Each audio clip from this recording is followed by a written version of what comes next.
Hello dear students, welcome in my channel Swami Manoj chemistry.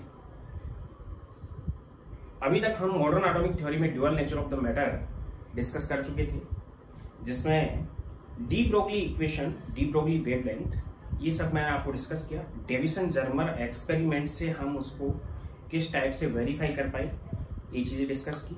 यानी particle और wave दोनों type की नेचर होने के एविडेंस हैं इलेक्ट्रॉन के। मैक्रोस्कोपिक पार्टिकल्स या मैक्रोस्कोपिक लेवल के ऊपर ये वैल्यूएबल नहीं है, लेकिन माइक्रोस्कोपिक लेवल में वैल्यूएबल है। अब जो डी ब्रोगली इक्वेशन थी, डी ब्रोगली का जो कंसेप्ट आया dual nature of electron, electron के ड्यूअल नेचर के बेस पे ही इलेक्ट्रॉन माइक्रोस्कोप डिजाइन की गई और उसका सिग्निफिकेंस भी बहुत ज्यादा है। आज हम बात करेंगे second, which is Heisenberg uncertainty principle. Modern concept में ही सेकंड है।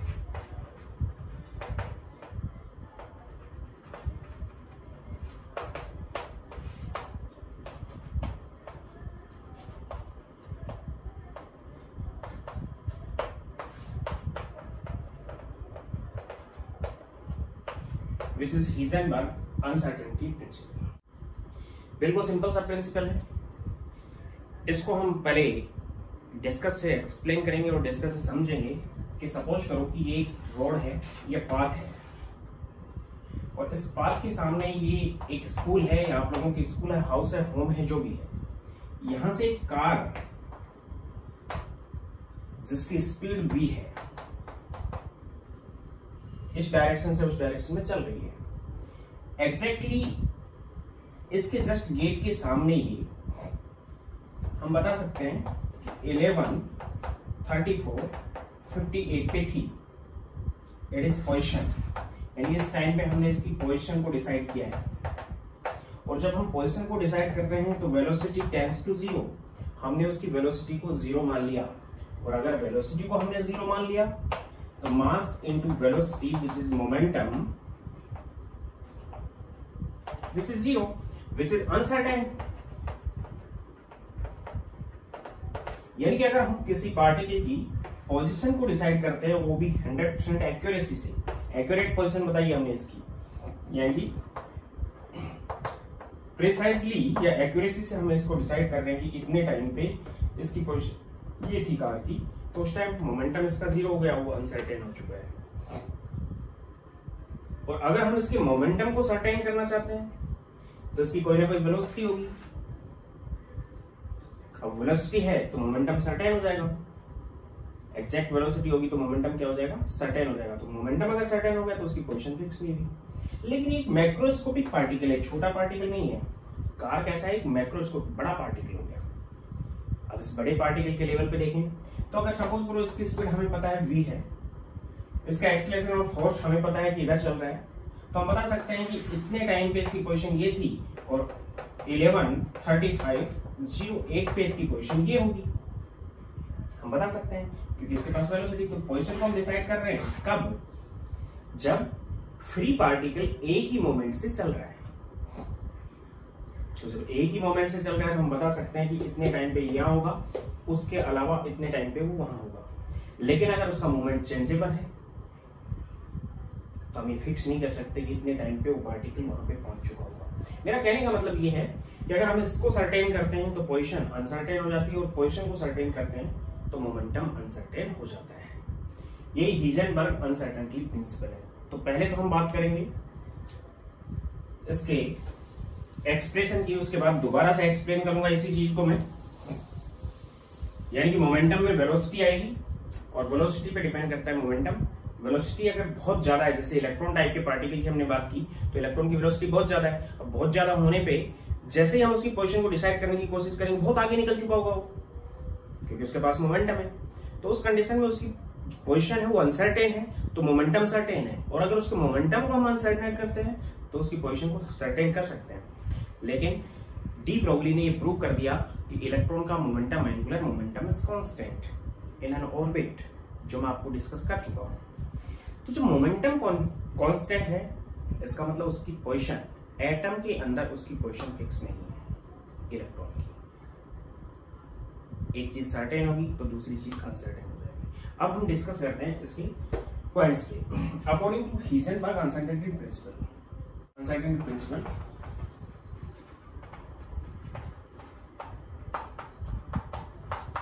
Heisenberg uncertainty principle,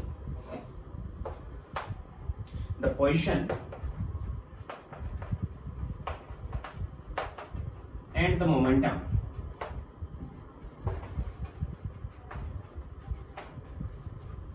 पोजिशन को हम यहाँ पे x से नोट कर रहे हैं, मोमेंटम को यहाँ पे मैं p से नोट कर रहा हूं, can not be determined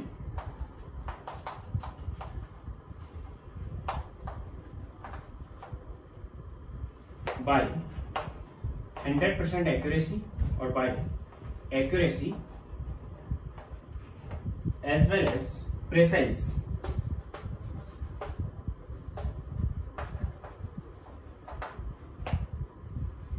accuracy से और precise से मीन्स एकदम करेक्ट टाइप से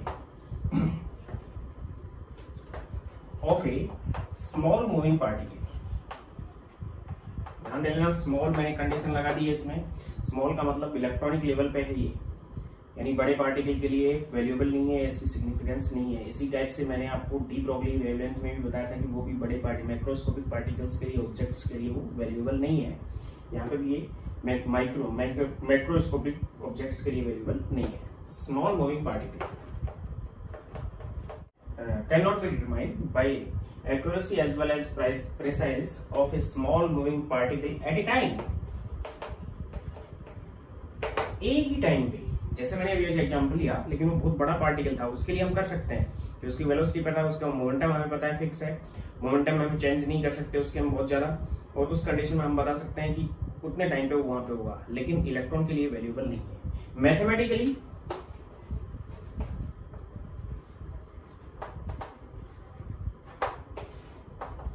सपोज करो कि ये एक पार्टिकल है और इस टाइप के मोमेंट में है और वो स्मॉल पार्टिकल है।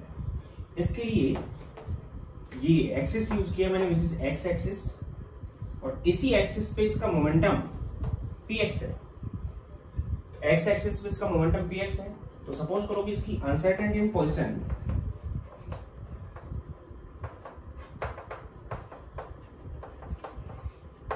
Which is delta x and uncertainty in momentum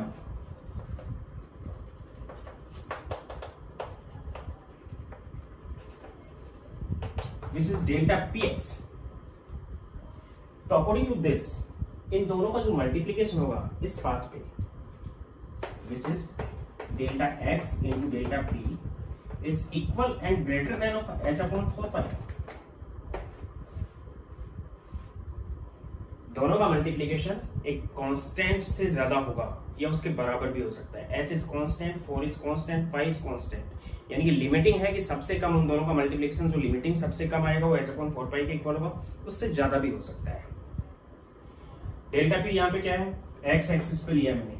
अगर हम बात करें 2D बॉक्स की और बॉक्स के अंदर इलेक्ट्रॉन को प्रेजेंट रखें, या फिर हम एटम के अंदर बात करें तो एटम की जो इलेक्ट्रॉन की पोजीशन होती है एटम के अंदर वो 3D में होती है, तो उस कंडीशन में एक्स वाई जेड हम तीनों यूज कर सकते हैं। तो मैथमेटिकली इसको हम कंप्लीटली ये पुट कर सकते हैं कि delta X into delta P is equal and greater then h/4 पाई। कहने का मतलब ये है, कॉमनली एक्सप्लेन कर देता हूं मैं, कि दोनों का जो मल्टीप्लीकेशन है वो h/4 पाई से ज्यादा होगा या फिर इसके इक्वल होगा। लिमिटिंग वैल्यू इसकी h/4 पाई होगी। h कांस्टेंट है, प्लैंक कांस्टेंट। ये क्या क्या है मैं एक्सप्लेन कर रहा हूं। डेल्टा एक्स मैंने लिख दिया है, uncertainty in position,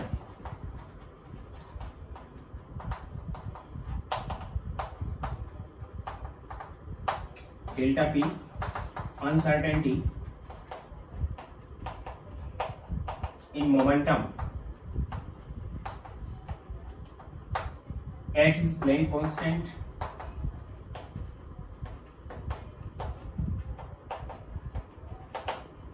and pi is Pion constant। Values इनकी बता रखी है मैंने। It is 6.62 into 10⁻⁻34 joule second and it is 22/7। आप जानते हो, अगर इसकी वैल्यू सपोज करो कि h/4 पाई इज 100, कॉमनली बता रहा हूं मैं, अगर इसको हम 100 रख रहे हैं तो डेल्टा एक्स की वैल्यू 2 है तो डेल्टा पी की लिमिटिंग वैल्यू कितनी आ जाएगी? अगर इसकी वैल्यू 2 है तो इसकी 50 हो जाएगी, अगर इसकी 100 है तो इसकी 1 हो जाएगी। और डेल्टा एक्स की वैल्यू 1 है, इसका मतलब उसकी पोजीशन में अनसर्टेनिटी कम है, तो फिर मोमेंटम में अनसर्टेनिटी बढ़ जाएगी। अगर इसकी वैल्यू 100 है तो इसकी 1 हो जाएगी। दोनों का मल्टीप्लिकेशन लिमिटिंग 100 मान लिया मैंने, तो उस कंडीशन में ये 50 है तो ये 2, ये 100 है तो ये 1। और अगर ये इनफाइनाइट है तो ये कितना यूज करेंगे हम? 0।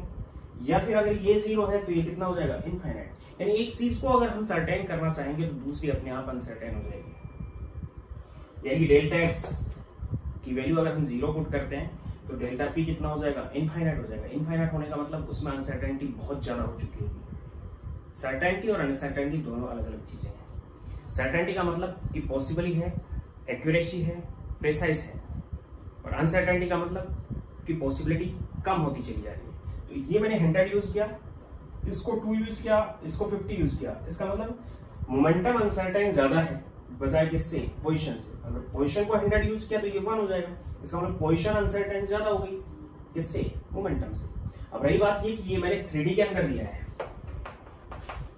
इसलिए डेल्टा पी एक्स को मैंने डेल्टा पी यूज कर लिया, इसको डेल्टा एक्स यूज किया है। वहां पे भी मैंने डेल्टा एक्स यूज किया एक्स एक्सिस के लिए, डेल्टा वाई यूज कर सकते हैं वाई एक्सिस के लिए, डेल्टा जेड यूज कर सकते हैं जेड एक्सिस के लिए। लेकिन अगर एक्सिस पे यूज करते हैं तो ये पर्टिकुलर बात है, at an axis delta X and delta P will be represent एक ही एक्सिस पे हमें यहां रिप्रेजेंट होना होगा या करना होगा। अगर if delta X at X axis and delta P at Y axis, यानी दोनों के एक्सिस अलग अलग हैं, then the equation is not valid. तो 3D में लिया तो डेल्टा पी भी मैंने तीनों डायरेक्शन में एक्स वाई जेड में ले लिया है, और डेल्टा एक्स को भी मैंने तीनों डायरेक्शन में ले लिया है एक्स वाई एंड जेड में। यानी कॉमनली जो डेल्टा पी है वो किसके इक्वल है? Delta P X plus delta P Y plus delta P Z.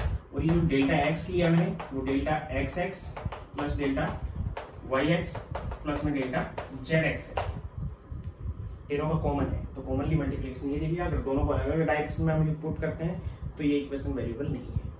एक को सर्टेन करते हैं दूसरा अनसर्टेन हो जाता है, दूसरे को सर्टेन करते हैं पहला अनसर्टेन हो जाता है। इसी इक्वेशन से मैं आगे ही बता रहा हूं। मोमेंटम जो होता है, momentum which is equal to mass into velocity and delta P which is equal to M into delta P, क्योंकि मास में अनसर्टेनिटी आती नहीं है, क्योंकि मास तो कांस्टेंट रहेगा।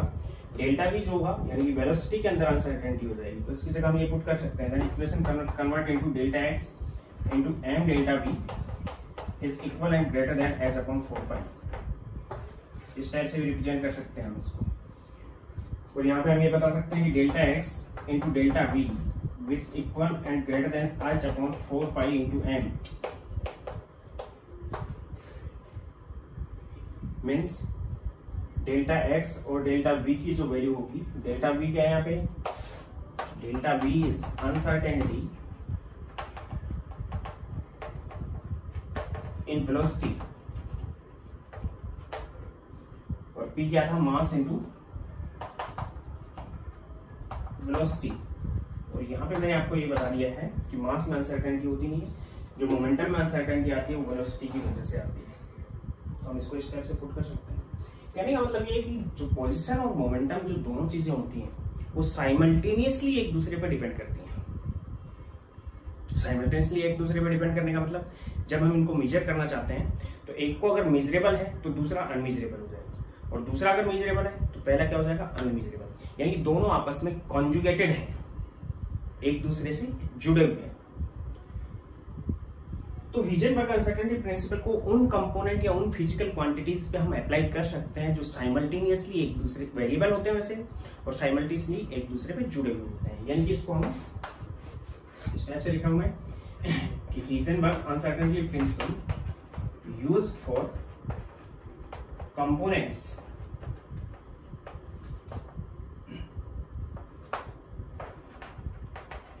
which are variable and conjugated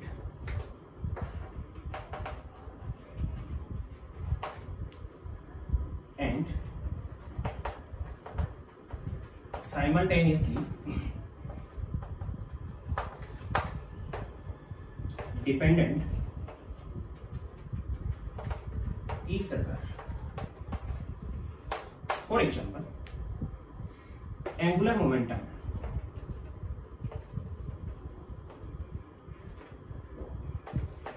omega, W को थोड़ा सा ऊपर से मोड़ के इसको हम ओमेगा से डिनोट कर रहे हैं, and angle this is theta, ये दोनों साइमल्टेनियसली एक दूसरे पे जुड़े होते हैं।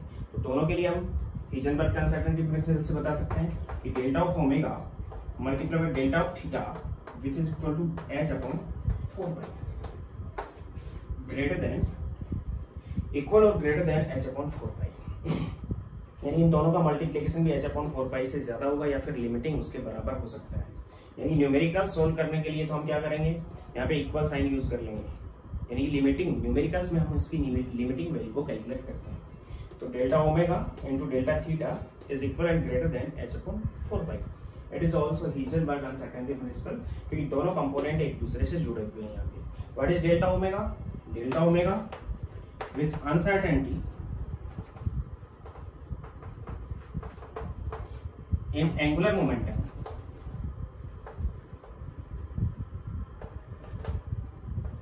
and delta theta is uncertainty in angle। इस टाइप से भी हम इसको रिप्रेजेंट कर सकते हैं। इसी टाइप से और कंपोनेंट की बात करूंगा, इसी टाइप से दूसरे कंपोनेंट्स की बात करूं, energy which is E and time which is T are components या are conjugate components।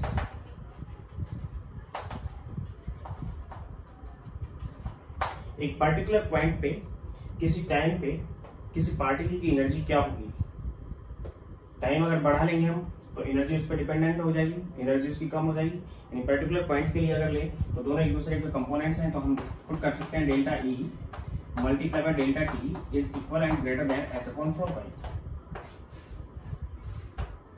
where delta is uncertainty in energy and what is delta T? Delta T is uncertainty in time। Energy और time भी एक दूसरे के यहाँ related है, तो वे component जो एक दूसरे पे डिपेंड करते हैं उसके लिए भी हीजनबर्ग अनसर्टेनिटी प्रिंसिपल हम यूज कर सकते हैं। अब मैं इसके सिग्निफिकेंस की बात कर रहा हूँ। Significance of Heisenberg's uncertainty principle। Significance ये है कि मैंने आपको बता दिया कि माइक्रोस्कोपिक के लिए तो वैल्यूएबल है, लेकिन माइक्रोस्कोपिक पार्टिकल्स के लिए वैल्यूएबल नहीं है। इसको हम दूसरे तरीके से भी समझ सकते हैं कि सपोज करो इसके पास जो इक्वेशन थी वो थी delta X into delta V which equal and greater than use कर लिया मैंने h upon 4 pi into M, ये इक्वेशन थी आपके पास। डेल्टा एक्स को हम मान लेते हैं कि डेल्टा एक्स हमने यूज किया 1 angstrom. Delta X is position, एक एंगस्ट्रॉम के अंदर हमने इलेक्ट्रॉन की पोजीशन को या किसी पार्टिकल की पोजीशन को कंसीडर किया, और पार्टिकल दो यूज कर लिए, एक यूज कर लिया हमने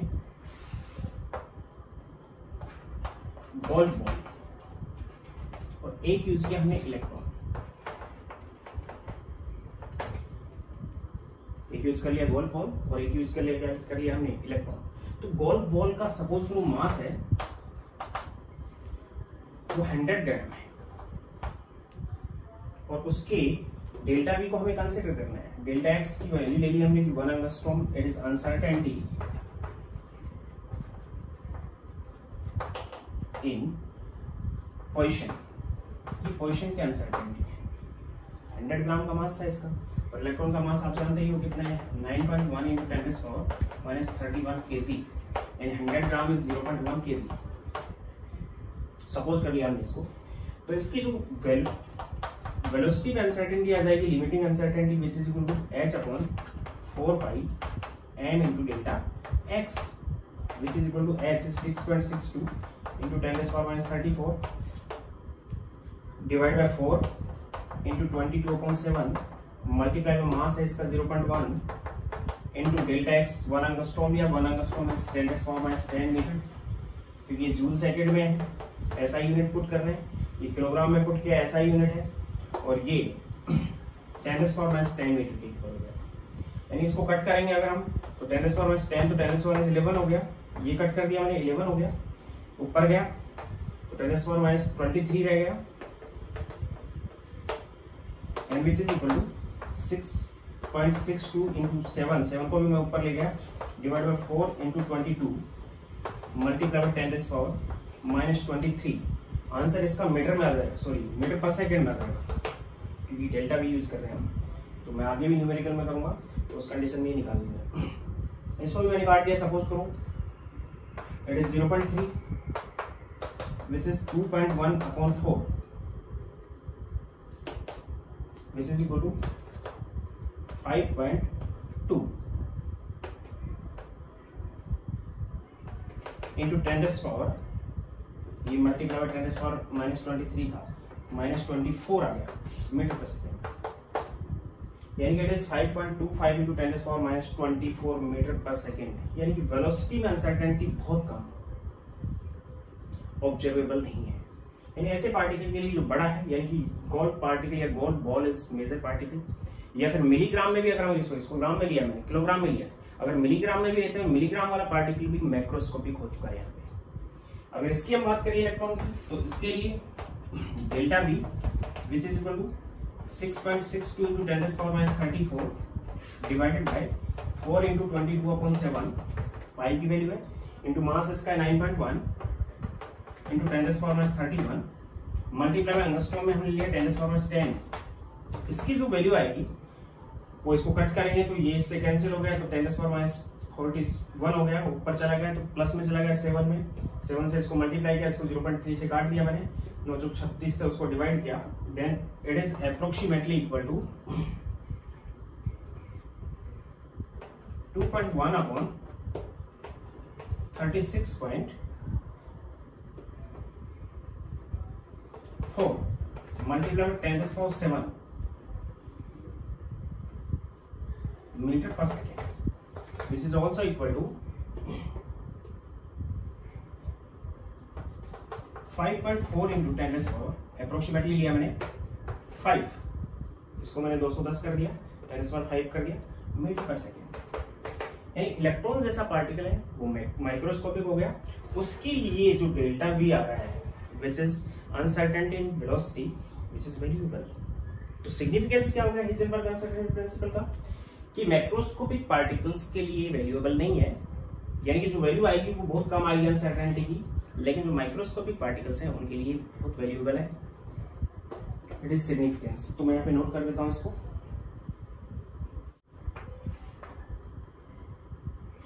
सिग्निफिकेंस में नोट कर लेना, it is valuable for microscopic particles like electron, proton and neutron भी आप यूज कर सकते हो, and not valid and not valuable for macroscopic particle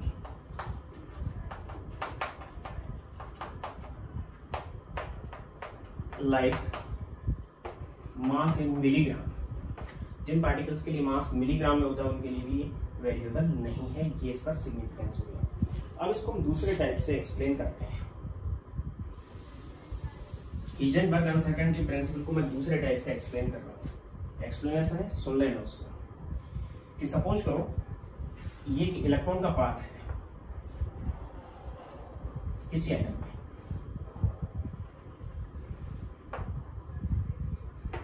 ये ऑर्डिनरी पार्ट है,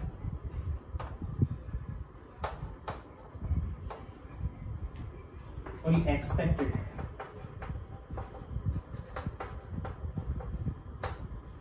सपोज करो कि पोजीशन इलेक्ट्रॉन की ये है, इलेक्ट्रॉन इस पोजीशन पे है E-, और इस पे हमने एक फोटोन डाला, इससे फोटोन रिफ्लेक्ट हुआ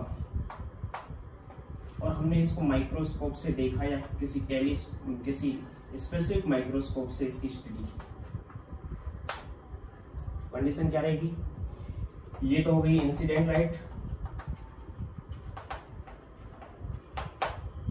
ये हो गई रिफ्लेक्टेड लाइट, और हम इसकी पोजीशन को डिटरमाइन कर रहे हैं।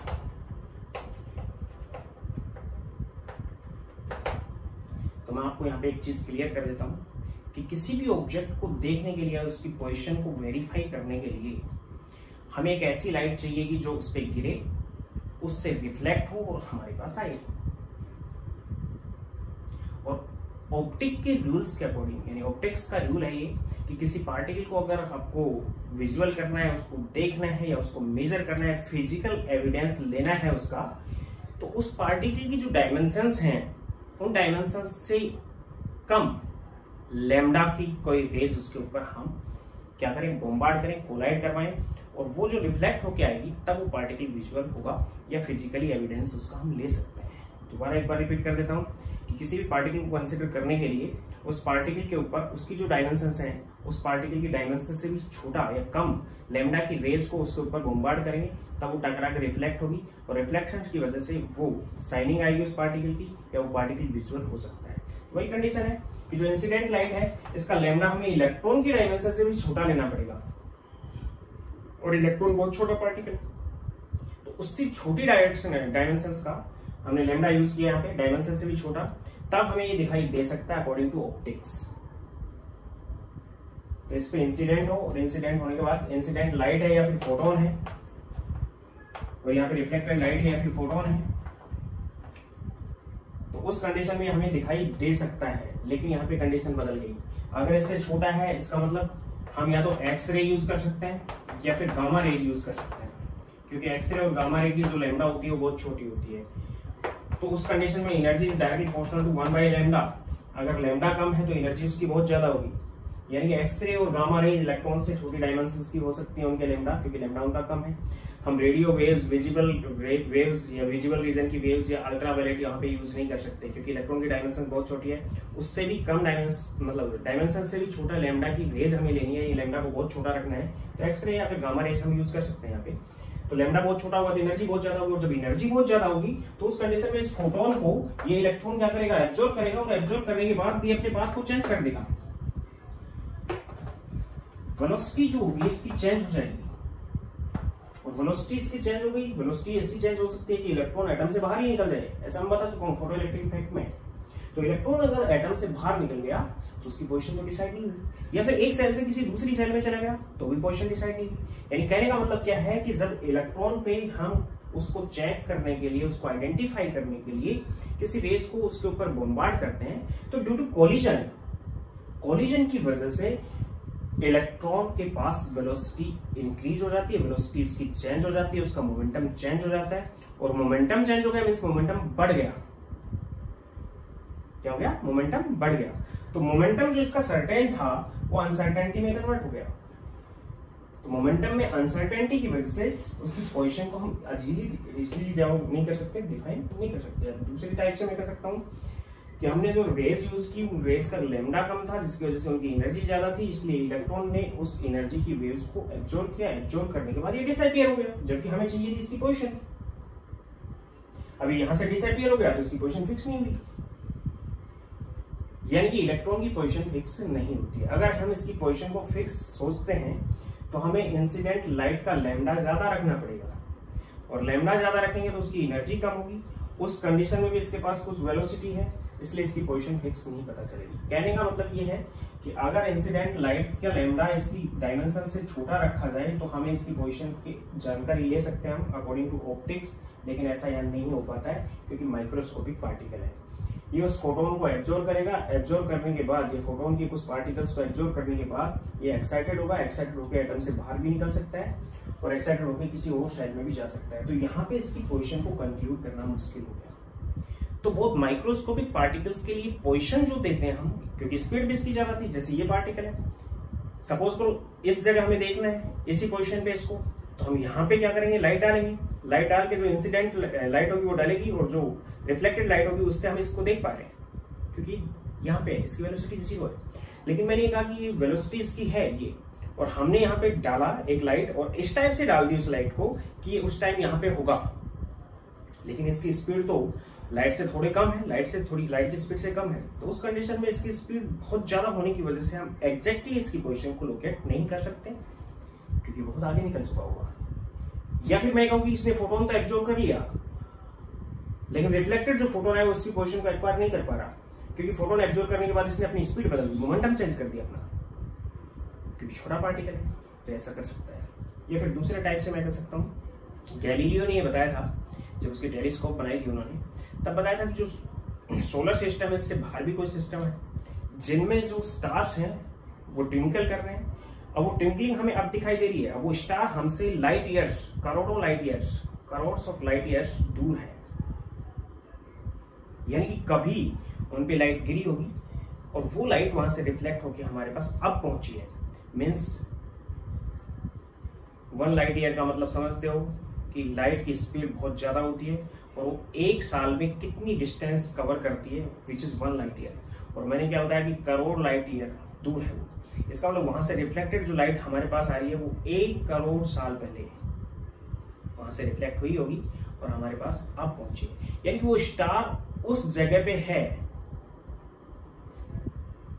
अब हम नहीं कह सकते इस चीज को, स्टार उस जगह पे नहीं है क्योंकि 1 करोड़ साल हो गए उसको वहां पे था। यानी कि बहुत ज्यादा अगर डिस्टेंस है और फिर हम किसी चीज को विजुअल कर रहे हैं तो उस कंडीशन में भी हीजनबर्ग अनसर्टेनिटी प्रिंसिपल, चाहे वो बड़ी चीज है, तब यूजफुल हो सकता है। इसका मतलब गैलीलियो ने बताया था कि जब वो स्टार जो हमें आज दिखाई दे रहा है वो स्टार हो सकता है जुरासिक जो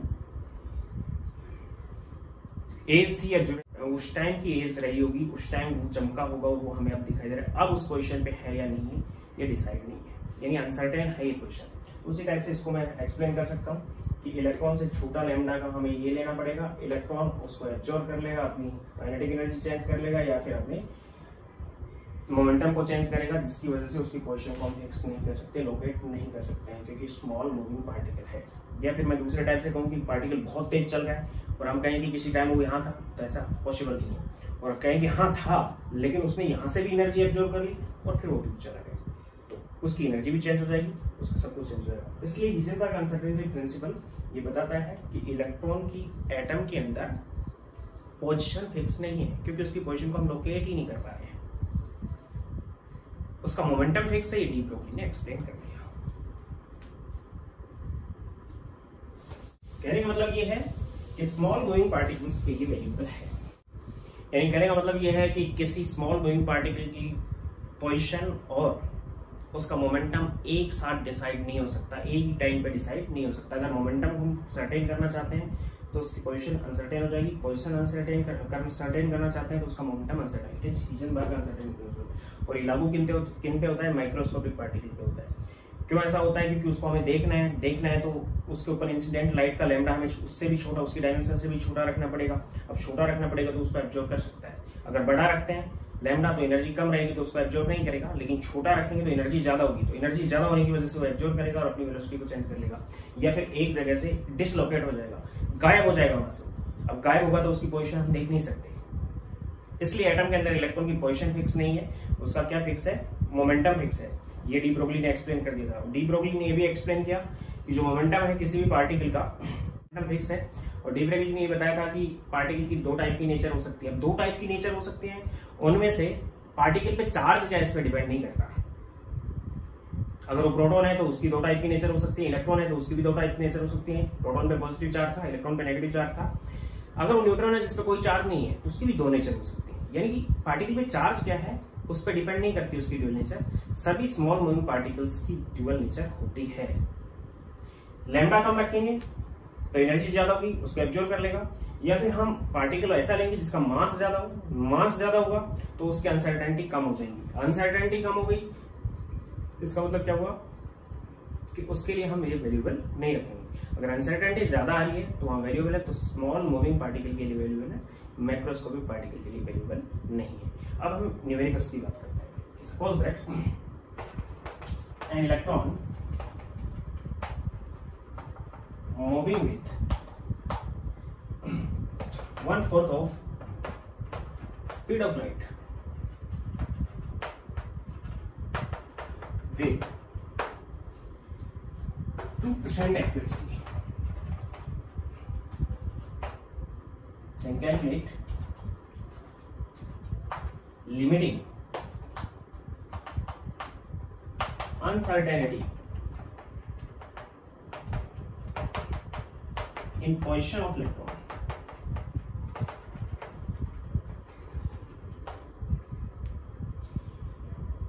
यानी कि उसकी पोजीशन में अनसर्टेनिटी कैलकुलेट करनी है। पोजीशन में अनसर्टेनिटी लैम्डा पे डिपेंड करेगी, मैं बता रहा हूँ। अनसर्टेनिटी जो पोजीशन में आएगी प्लस माइनस लैम्डा के इक्वल हो सकती है।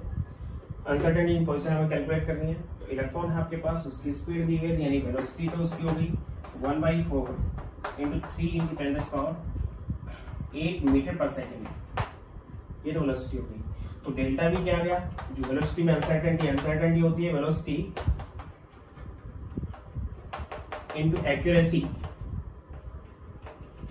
Velocity into accuracy. एक्यूरेसी कितनी है उसकी, वो यहाँ पे हमें मल्टीप्लाई करना पड़ेगा।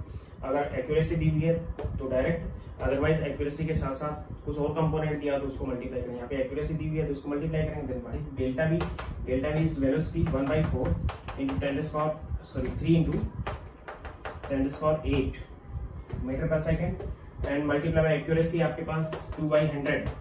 परसेंटेज एक्यूरेसी पुट नहीं करेंगे, 2 नहीं पुट करेंगे, एक्यूरेसी पुट करेंगे 2/100 मीटर पर सेकेंड। ये डेल्टा वी हो गया। इसके बाद मास आपको पता है, मास कितना होता है 9.1 × 10⁻31 kg, किलोग्राम में इतना होता है। तो हमें वैल्यू किसकी निकालनी है, डेल्टा एक्स की। Then what is the delta X, delta X is equal to, limiting निकालनी है तो इक्वल यूज कर लेंगे। न्यूमेरिकल्स में हम इक्वल यूज कर लेते हैं क्योंकि लिमिटिंग वैल्यू यहाँ पे निकालते हैं, उससे ज्यादा हो सकती है, which is equal to h/4π m delta V. h आपके पास 6.62 × 10⁻34 kilogram metre square second inverse. कल बता दिया था मैंने, जूल सेकंड को ओपन कर दिया है, into 4 divide by 4 × 22/7 multiply by 9.1 × 10⁻31 kilogram में था ये, और मल्टीप्लाई बाय डेल्टा भी आपके पास आ गई। 2 से इस 4 को कैंसिल कर दिया मैंने, तो यहाँ पे 2 आ गया, 2 से मल्टीप्लाई किया यहाँ पे 3/2 100, और 200 भी ऊपर चला गया तो 2 0 थी ऊपर, 3/2 × 10⁶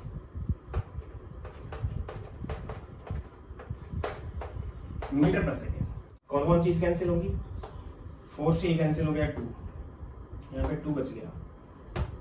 22 से 6.6 को काट दिया मैंने 0.3, 3 से ये कैंसिल हो गया, यहाँ 10 बच गया। 10 × 10⁶ 10⁻7 हो गया, 10⁻31 था, -31 और +7 10⁻24 हो गया, ऊपर चला गया, -34 है और +24 हो जाएगा, तो ये आपस में कैंसिल कर दिए मैंने।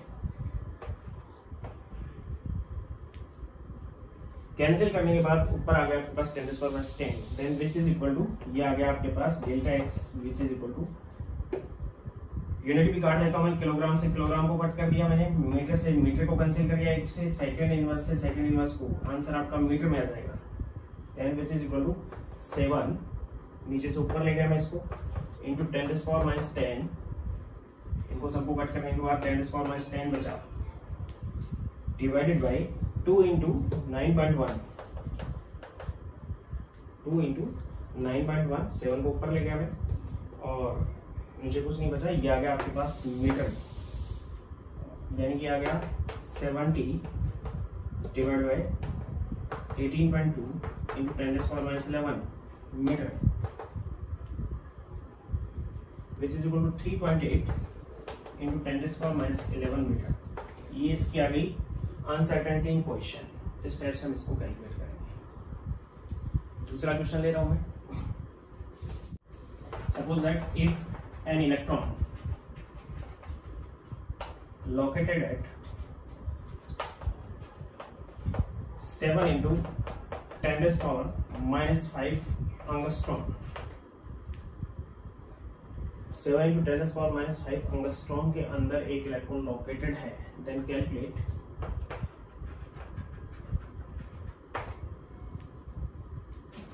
द अनसर्टेनिटी इन वेलोसिटी,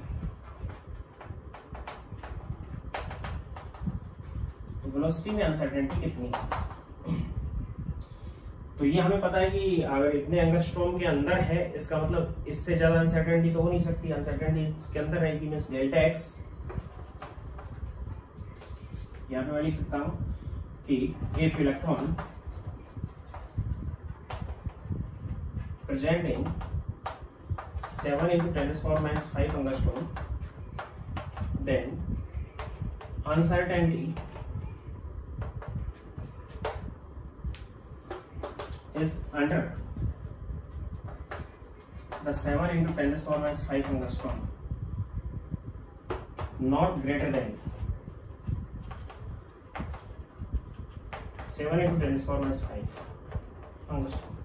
यानी 7 into 7 into 10⁻⁵ angstrom से ज्यादा अनसर्टेनिटी नहीं हो सकती। परफेक्ट हमें लोकेशन दे दी कि उसके अंदर इलेक्ट्रॉन है, यानी बॉक्स बन गया उसके अंदर इलेक्ट्रॉन की प्रेजेंस है, तो उससे ज्यादा अनसर्टेनिटी तो हो नहीं सकती। तो डेल्टा एक्स को मैंने ये यूज कर लिया कि delta X which is equal to 7 into 10⁻⁵ multiply 10⁻10 metre, angstrom में था मीटर में पुट कर दिया, विच इज 7 into 10⁻15 मीटर। ये आ गई अनसर्टेनिटी इन पोजिशन। अब हमें डेल्टा वी निकालना है, तो delta we is equal and greater than h/4 pi m delta x, which is equal to 6.62 into 10⁻34 joule second. Joule second is kilogram meter square second inverse 2। Joule ये होता है, second को और use कर ले, सेकंड इनवर्स आ जाएगा, divide by 4 into 22/7 multiply mass electron का 9.1 into 10⁻31 into delta x आ गया आपके पास 7 into 10⁻15। ये किलोग्राम में था, ये मीटर पर सेकंड में था, किलोग्राम से किलोग्राम कैंसिल, पर सेकंड सॉरी ये मीटर में था, तो मीटर से मीटर कैंसिल, तो मीटर पर सेकंड में आंसर आ जाएगा। वेलोसिटी है 7 से 7 को भी कट कर दिया मैंने, ये भी कैंसिल कर दिया मैंने 0.3 टाइम्स, तो आपके पास 10⁻15 है 10⁻31 10⁻46 ऊपर चला गया, तो इसको और इसको कट कर दिया मैंने, 10⁻46 प्लस में आ गया ऊपर, प्लस 46, ये -34 है, तो यहाँ पे आ गया 10⁻, प्लस में 12, और यहाँ पे क्या क्या बचा, which is equal to 0.3 divided by, आगे लिख रहा हूँ मैं, which is equal to 0.3 divided by 4 into 9.1 36.4 into 10⁻12 metre पर सेकेंड। इसको और सोल्व कर लेंगे, यानी इसको मैं 300 लिख दूं तो 10⁻9 में आ जाएगा, डिवाइड बाय 36.4, तो इतना मीटर पर सेकेंड में इसका वेलोसिटी के अंदर अनसर्टेनिटी आ चुकी होगी उसमें। अगर हमें किसी पोजीशन को फिक्स कर दिया कि वो पोजीशन है, उसमें आपको लोकेट करना है इलेक्ट्रॉन को, तो उससे बड़ा अनसर्टेनिटी नहीं हो सकती। मिनिमम अनसर्टेनिटी यानी जो वैल्यू आई है इतनी लिमिटिंग होगी, इससे ज्यादा भी हो सकती है डेल्टा वी की। तो हिजनबर्ग अनसर्टेनिटी प्रिंसिपल में आपको कुछ समझ आया हो तो मेरे चैनल को लाइक करें, सब्सक्राइब करें और चैनल पे बने रहें। Thank you.